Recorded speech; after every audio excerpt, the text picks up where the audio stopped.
हाँ तो कबाड़ियों, तो आज हम बताने वाले हैं कि जो ऑक्सीजन होता है उसको O2 ही क्यों लिखते हैं, हाइड्रोजन होता है उसको H2 ही क्यों लिखते हैं। जब भी हमें ज़रूरत होती है ऑक्सीजन की तो हम अकेला O नहीं लेते। जैसे C के साथ हम अभिक्रिया करवा रहे हैं ऑक्सीजन की तो अकेला O नहीं लेते, O के साथ 2 आता है और तब क्या बनता है CO2।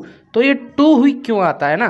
कई जगह क्या होता है हाइड्रोजन गैस बनती है तो ये अकेला हाइड्रोजन क्यों नहीं बन जाता, ठीक है ना।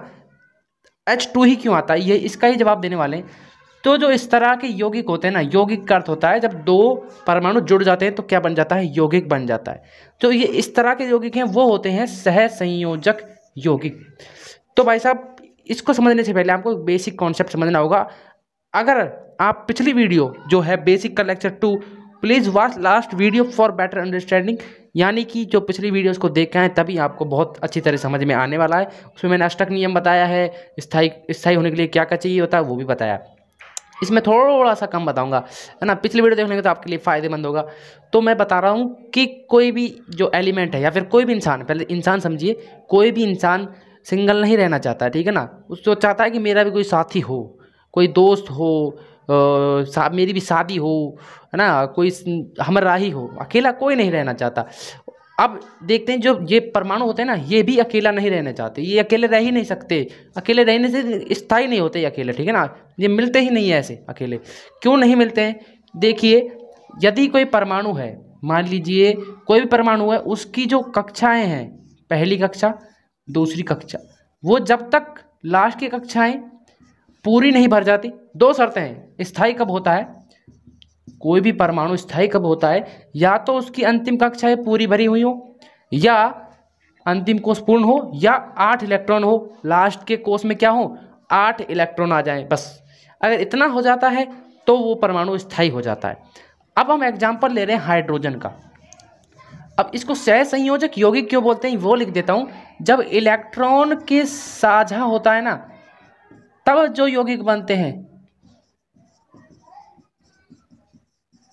वो होते हैं सहसंयोजक यौगिक। अब देखिए एक हाइड्रोजन का उदाहरण ले रहे हैं ना, एग्जाम्पल ले रहे हैं हाइड्रोजन का। हाइड्रोजन परमाणु बनाते हैं सबसे पहले, मार्कर किधर गया, सॉरी। तो भाई साहब हाइड्रोजन का उदाहरण ले रहे हैं। ये हाइड्रोजन परमाणु बनाया मैंने, ये पहली कक्षा, हाइड्रोजन पहले नंबर पर आता है, ये आपको याद रखना पड़ेगा। अगर पहले इसलिए पहले कर रहा हूँ, पिछली वीडियो देख कर आए ताकि आपके अच्छे समझ में आए। तो 1 नंबर पर है तो सबको पता है इलेक्ट्रॉन की संख्या क्या हो जाएगी, 1 हो जाएगी। प्रोटॉन की संख्या क्या हो जाएगी, वो भी 1 ही होगी। तो प्रोटॉन तो अंदर आ ही गया, इलेक्ट्रॉन ये रहा। अब इसको स्थायी होने के लिए क्या चाहिए, लास्ट की कक्षा पूर्णतः भरी हुई हो, ठीक है ना। अब ये अपवाद भी है लेकिन फिर भी मैं बता रहा हूँ आपको, पूर्णतः भरी हुई होनी चाहिए, लेकिन अब पूरी भरी नहीं हुई है। 8 तो ये कर ही नहीं सकता क्योंकि पहली एक ही कक्षा, पहली कक्षा में कितने इलेक्ट्रॉन आते हैं 2, दूसरी कक्षा में कितने इलेक्ट्रॉन आते हैं 8, तीसरी कक्षा में इलेक्ट्रॉन आते हैं 18। इसका सूत्र भी है वो पिछली वीडियो में, चलिए पहले पिछली वीडियो देख कर आए, ठीक है ना। तो अब मैं क्या कह रहा हूँ कि जो इलेक्ट्रॉन की संख्या है पहले वो मैंने भर दी है पहले। अब इसको स्थायी होने के लिए क्या चाहिए, पूरी भरी हो, दूसरा एक और इलेक्ट्रॉन चाहिए। तो ये क्या करता है, एक और हाइड्रोजन बुलाता है ना, भैया एक और हाइड्रोजन मेरे पास आओ। तो ये क्या कहता है, एक और हाइड्रोजन इसने बुलाया यहाँ पे, ये लो सेम ऐसा ही हाइड्रोजन है, इसके पास भी एक इलेक्ट्रॉन है, ठीक है। अब ये क्या होते हैं, अगर मैं इसको ऐसे लिख दूँ, ये हाइड्रोजन और इस इलेक्ट्रॉन को दर्शा दूँ ऐसे कि हाइड्रोजन के पास एक इलेक्ट्रॉन, दूसरा हाइड्रोजन उसके पास भी एक इलेक्ट्रॉन। अब ये क्या करते हैं, साझा करते हैं इलेक्ट्रॉन का। मैंने बताया ना सहसंयोजक क्या होते हैं, इलेक्ट्रॉन के साझे से जो बनते हैं, अकेला कोई नहीं रहना चाहता, है ना।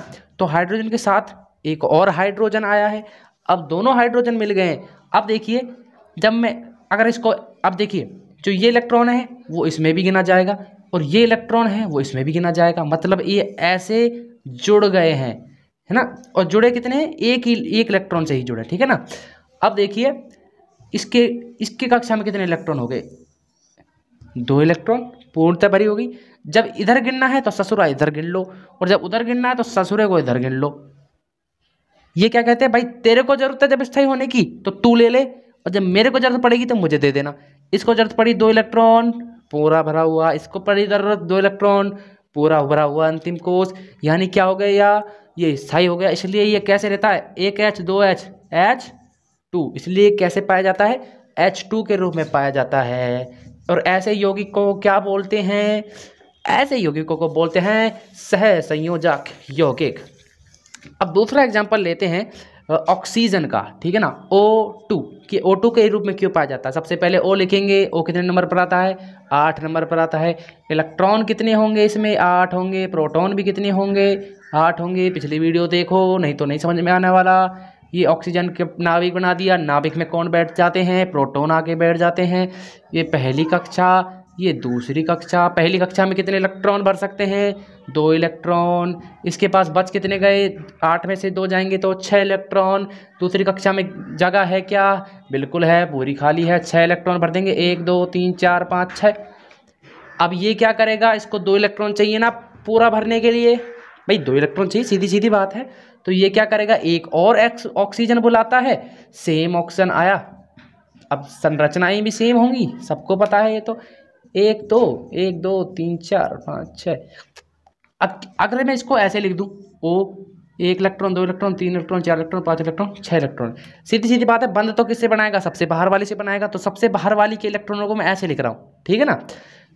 एक और ऑक्सीजन लिख दी, इसके पास भी वही 6 इलेक्ट्रॉन होंगे बाहर वाली कक्षा में, क्योंकि बंद तो वही बनाने वाले हैं उनके। तो से तो ये जो बना था ना H और H के बीच में, इसी को बोलते हैं बंद सेतु, ठीक है ना। तो ये बंद बनाएंगे तो बाहर की कक्षा ही बना सकती है, अंदर तो बन ही नहीं सकता ना, सीधी सीधी बात है। जब बाहर ही बन रहा है तो अंदर क्यों जाना। अब ये क्या करते हैं, ये दोनों साझा करते हैं इलेक्ट्रॉनों को भाई। अब देखिए इसके इलेक्ट्रॉन गिनिए, 2 2 4 2 6 और साझेगे 2 8 इलेक्ट्रॉन। जब इसको जरूरत पड़ेगी तो ससुरे को इधर दे दो, और जब इधर जरूरत पड़े तो इधर दे दो भैया, इधर भी 8, और इनको गिनोगे तो भी ये भी 8। अंतिम कक्षा पूर्ण भरी हुई भाई, भरी के नहीं, इस पे भी 2 8 हो गए, इसमें भी 8 हो गए, अरे भर गई ना। और अंतिम कोश भी पूर्ण भरा हो गया, इसने तो दोनों ही शर्तें पूरी कर दी। और हाइड्रोजन तो एक ही शर्त पूरा कर रहा था, अंतिम कोश पूर्ण होने की, ठीक है ना। तो 1 ऑक्सीजन 2 ऑक्सीजन, ये कैसे हो गया, 2 ऑक्सीजन। तो सिंपल लॉजिक है कि क्यों O2 के रूप में ही पाया जाता है O। अब एक और एग्जांपल देखते हैं Cl2 का। Cl कितने नंबर पर आता है, 17वें नंबर पर आता है। इलेक्ट्रॉन कितने होंगे, 17 होंगे। प्रोटॉन कितने होंगे, 17 होंगे। ये नाभिक होगा, इसमें प्रोटॉन होंगे, ये कक्षाएं होंगी, कक्षाएं 3 होंगी, क्योंकि इलेक्ट्रॉन जाता है आएंगे नहीं। पहली कक्षा में 2 इलेक्ट्रॉन, दूसरी कक्षा में 8 इलेक्ट्रॉन। 8 और 2 10, बचे कितने, 10 जाएंगे तो 7 बचेंगे। 1 2 3 4 5 6 7। पिछली वीडियो नहीं देखोगे तो मारूंगा तुम्हारे गाल पे हाथ। इसको मैं ऐसे लिख सकता हूँ क्या, बाहर की कक्षा में 8 करने के लिए कितने इलेक्ट्रॉन चाहिए, 2 2 4 2 6 और 1 7, एक ही इलेक्ट्रॉन चाहिए भैया, एक ही। तो क्या करता हूँ मैं, ऐसे लिख देता हूँ, ठीक है ना। लिखने को तो हम इनको भी लिख दो, चलो 1 2 3 4 5 6, जैसे ऑक्सीजन में लिखे था ना, ऐसे सेम लिख रहे हैं। 2 2 4 2 6 और 1 7। दूसरा Cl आया इसके पास, 1 2 3 4 5 6 7। ये क्या करेगा, ये बंद इलेक्ट्रॉन को साझा कर लेते हैं भाई। तेरे को जरूरत पड़ेगी जब तू ले ले, मेरे को जरूरत पड़ेगी तो मैं ले लूँगा। तो ये क्या बना लेते हैं, सहसंयोजक बंद, इसको बोलते हैं सहसंयोजक बंद। इसके देखो गिनो 8 हो गए, इसके गिनोगे तो इसके भी 8 हो गए, ये भी स्थाई। ये कैसा बन गया, Cl2। सेम ऐसे ही Br2 बनता है। तो मैं आशा करता हूँ कि आपको समझ में आया होगा। अब भैया देख रहे हैं हम कि आयनिक यौगिक क्या होते हैं। पहले तो क्या कर रहे थे, हम इलेक्ट्रॉन का साझा कर रहे थे। अब कई बार क्या होता है, इलेक्ट्रॉन साझा नहीं होता, कई बार साथी के साथ तलाक भी हो जाते हैं और नहीं बन पाता कनेक्शन। इलेक्ट्रॉन साझे का काम बहुत ख़राब होता है ना, पार्टनर्स के बीच नहीं बन रही तो नहीं बन रही। इलेक्ट्रॉन वो साझा नहीं करना चाह रहे, वो चाहते हैं कि मेरी संपत्ति मेरे पास रहे, तेरी संपत्ति तेरे पास रहे। तो उस कंडीशन में क्या होता है, आयनिक यौगिक बनते हैं। अब आयनिक यौगिक क्या होते हैं, मैं फिर कह रहा हूँ, पिछली वीडियो जरूर देख कर आएँ, ठीक है ना। तो आयनिक यौगिक वो हैं जो आयनों से बनते हैं। और आयन क्या होते हैं, पिछली वीडियो में अच्छी तरह समझाया हुआ है। तो आयन में मैं सीधे सीधे यही बताना चाह रहा हूँ, जो आपकी जो केमिस्ट्री है ना NCERT की 10th की, उसमें यही काम आने वाले सारे के सारे। आप इनको याद कर लो, इनके पीछे का लॉजिक मैं बता चुका हूँ कि इस पे प्लस क्यों आ रहा है, इस पे प्लस क्यों आ रहा है, इस पे +2 ही क्यों आ रहा है, इस पे -+3 क्यों आ रहा है। ये सब बताया हुआ है ना। तो ये हाइड्रोजन है, ये सोडियम है, ये पोटेशियम है, ये सिल्वर है, ये बेरिलियम है, ये बेरियम है, ये मैग्नीशियम है, ये कॉपर है, ये जिंक है, ये Fe है, ये Al है। इन सब पे प्लस आता है, इन पे सब पे +2 आता है, इन सब पे +3 आता है। Fe की एक खास बात है कि इस पे +2 भी दिखा देता है कुछ कुछ कंडीशंस में, ठीक है ना, ये आपको याद कर लेना है। Cl माइनस आता है, Br- आता है, I पर भी माइनस आता है, और ये कुछ जटिल आयन है, ठीक है ना। कार्बोनेट पे क्या आता है, CO3-2। हाइड्रोजन कार्बोनेट, अरे CO3 पे क्या आ रहा है, -2। अगर मैं इसमें हाइड्रोजन जोड़ूंगा तो हाइड्रोजन पे क्या होता है, +1, तो +1 में से -2 जाएगा, जब दोनों को जोड़ दूंगा तो यहाँ क्या बचेगा, -1 ही बचेगा। सॉरी, ये -1 है, ठीक है ना। HCO3-, SO4-2 sulphate, OH- hydroxide, NO3- nitrate, PF4- phosphate. अब ये सब क्या है, आयन। अब आयनों की खास बात क्या होती है, जब विपरीत आयन होते हैं ना, जैसे प्लस के साथ माइनस आता है तो ये जुड़ जाते हैं। तभी क्यों जुड़ते हैं, अरे सीधी सीधी बात है, जो प्लस आया है, प्लस कब आया है, जब इलेक्ट्रॉन त्याग दिए हैं। माइनस कब आया है, जब इलेक्ट्रॉन ग्रहण कर लिए हैं। जब एक ने इलेक्ट्रॉन त्यागे तो उसके पास इलेक्ट्रॉन की क्या है, कमी। एक ने इलेक्ट्रॉन ग्रहण करें तो उसके पास इलेक्ट्रॉन की क्या है, अधिकता। एक के पास कमी, एक के पास अधिकता, दोनों जुड़ जाएंगे, दोनों नॉर्मल हो जाएंगे। एक अमीर है, एक गरीब है, दोनों जुड़ जाएंगे, मिडिल क्लास हो जाएंगे ना। इसीलिए सिंपल सा लॉजिक है। तो देखिए एग्जाम्पल लेते हैं, जैसे Na उठा लिया, Na आया प्लस वाला, Na ने क्या बोला कि भाई प्लस वाला कौन है, Cl आजा, तो Cl बुलाया, Na और Cl दोनों जुड़ जाएंगे, NaCl। अच्छा, अगर ऐसा हो जाए कि एक O लिख देता ना, O भूल गया था मैं, O पे आता है -2 आता है, ठीक है ना, ये भूल गए थे हम। अब ऐसा आ जाए कि किसी पे अलग चार्ज है, जैसे O पे आ गया -2, ये सेम नहीं है ना, इस पे 2 ज़्यादा है, तो ये क्या करता है, इसको नॉर्मल करने के लिए क्या चाहिए, Na कितने चाहिए, 2 चाहिए, क्योंकि प्लस का कितना चाहिए, 2। भाई बैलेंस करने के लिए प्लस का 2 ही चाहिए ना, प्लस का 2 चाहिए, तो प्लस का 2 करने के लिए Na कितने चाहिए, 2 चाहिए। तो इन दोनों को जोड़ देंगे तो क्या बन जाएगा, Na कितने हैं, 2, O कितना है, 1, Na2O। या फिर अगर आप सीधा सीधा लॉजिक लगाना चाहें तो 2 को इसके नीचे भेजो, 1 को इसके नीचे भेजो, Na के नीचे 2 आएगा तो 2, और O के नीचे 1 आएगा तो O, Na2O। तो इस तरह बनते हैं आयनिक यौगिक।